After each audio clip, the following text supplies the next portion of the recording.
Welcome to W&L Sports Weekly. I'm Jeremy Franklin. Coming up later on the show, we'll speak with wrestler Alex Pollera and women's swimming captain Haylee Rademann. But joining me now in the studio is men's basketball coach Adam Hutchinson. Adam, welcome back to the show. Thanks, Jeremy. Thanks for having me.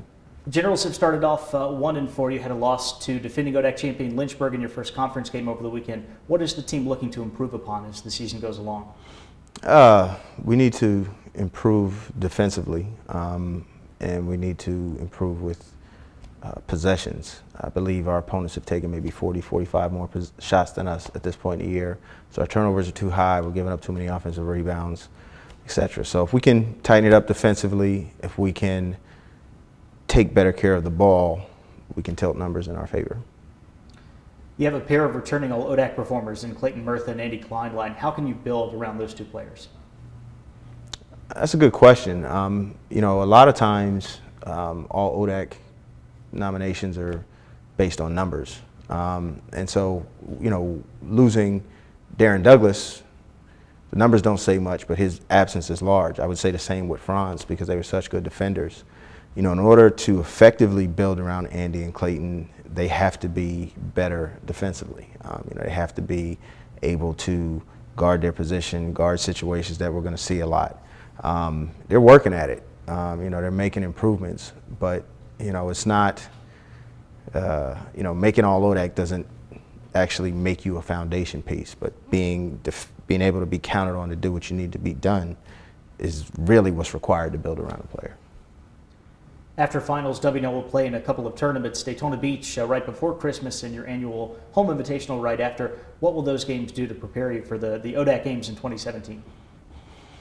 I mean, you know, you're going to be playing some good competition from out of the region, so you'll get some different kind of looks. I think it'll, you know, obviously give us another shot at, you know, tightening some things up, you know, that we've been struggling with thus far.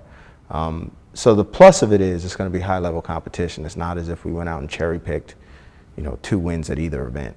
And so hopefully that gets us ready for the second half. What are your expectations for the conference this season? I mean, you know, the ODAC's going to be tough. You know, there's not an easy night in it. There's no easy feel good where you can get your confidence. You know, you're just going to have to beat some really good teams in order to get yourself going. So I expect a stern test.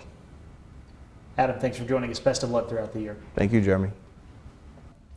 I'm joined now by Haylee Rademann, senior swimming captain from Folsom, California. Haylee, welcome to the show. Thank you. It's been a good November for the Generals. You beat Carnegie Mellon in Grove City and Pittsburgh. You finished second at the Franklin and Marshall Invitational behind only a Division I program in Delaware. How did those 2 events go for the team? Yeah, it's been a great month for us. So we started out, like you said, at Carnegie Mellon, and that's a meet that we have not yet won in program history. But going into it, we knew we had a shot this year, so we were all very excited and really ready to get up and race, and we did just that. The meet was close the whole time, so it was really exciting, and finding out we won was a really big milestone for us. And like you said, a week later, we were at Franklin and Marshall, and we're second of 12 teams to Division I Delaware. And that was really big for us because we were able to give Delaware kind of a run for their money in some events. So it was pretty cool. And aside from that, we just had a lot of season best times, personal best times, school records falling and ODAC records falling. Everyone was up on their feet and cheering, and that meet's always a really good one for us, but I think we even surpassed our own expectations. W&L has emerged on the national scene in the past few years. Last year, you sent 5 swimmers to the Division III championship. How far has the program come during your time on campus? The program's improved immensely during my time on campus. Obviously, when I came here, the team was great, and we won the ODAC championship my freshman year. But we've improved so much. At that time, we weren't sending anybody to the NCAA meet. But last year, for us to send 5 people, an individual and a relay, was just great. And I know we're really excited in the coming years to send more and more people. You won the 400 IM at last year's ODAC championship to earn first-team all-conference honors. What kind of personal goals have you set for your senior season? Yeah, I was really proud of myself last year and my accomplishments. This year, I was really excited to come back and get into my training. I have my eye on some NCAA B cuts, which my best times are pretty close to. And so I think just hopefully some personal bests and a good showing at ODACs. This weekend you go to Randolph-Macon. It's your last event until January. What are the keys to staying sharp during finals and the holidays and then mid-season training? Yeah, we're all really excited for this weekend, especially after our performance at the Franklin and Marshall meet. I know we're just excited to get up and race and keep things fine-tuned. Going into finals, it's a lot of just staying healthy, staying on top of our work so that our training can really stay sharp, and then coming home, training over the holidays so that we can come back right where we left off. Haylee, thanks for joining us. Good luck through the rest of the season. Thank you. With me in the studio is Alex Pollera, junior wrestler from Warren, New Jersey. Alex, welcome to the show. Thank you. Happy to be here. The Generals have faced Ferrum and Davidson in dual meets. You also had a 6th place finish up at Washington Jefferson in an invitational there. How has the first month of the regular season gone for W&L? Doing pretty well. Energy in the wrestling room and the attitude has been great, better than I've seen in years past. And I'd say that this is the best team I've seen at W&L during my time here, and probably the best team in recent years. We have a lot of potential to send some guys to nationals at the end of the year and hopefully win a team conference title.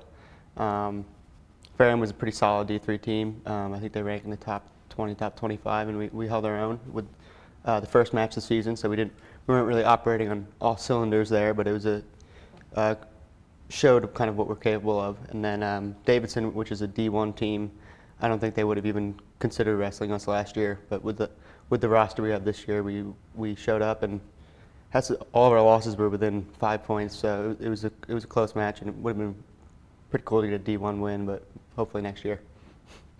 You had a solid sophomore season. You placed 3rd at the Centennial Conference meet and then 6th at the East Regional. How can you build off of that success?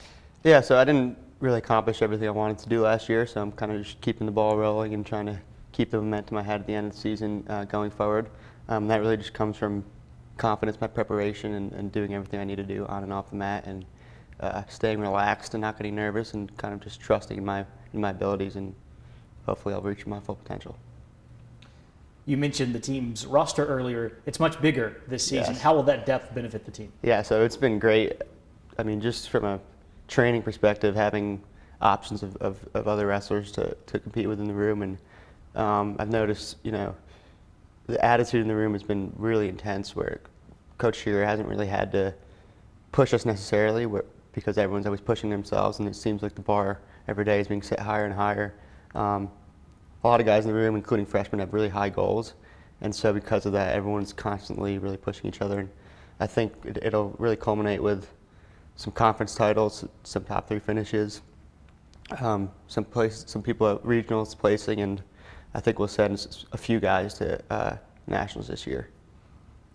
The W&L duels are coming up right after fall term exams. You've got the Jim Kreitzer Invitational in early January. What can we expect from the 2 biggest home events of the year?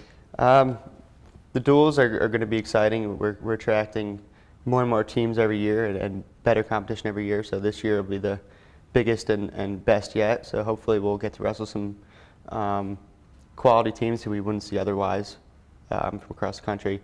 And as far as the invitation or the individual tournament goes, I think throughout the starting lineup we'll have top 3 finishers across the board, and I wouldn't be surprised if at every weight we had guys placing. Alex, thanks for joining us. Best of luck throughout the year. Thanks.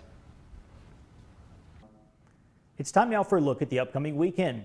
Men's and women's swimming travel to Ashland for the Randolph-Macon Invitational, which starts on Friday. Wrestling will compete at Ohio Northern, and the track and field teams open up the indoor season at Roanoke's Bast-Kreger Invitational.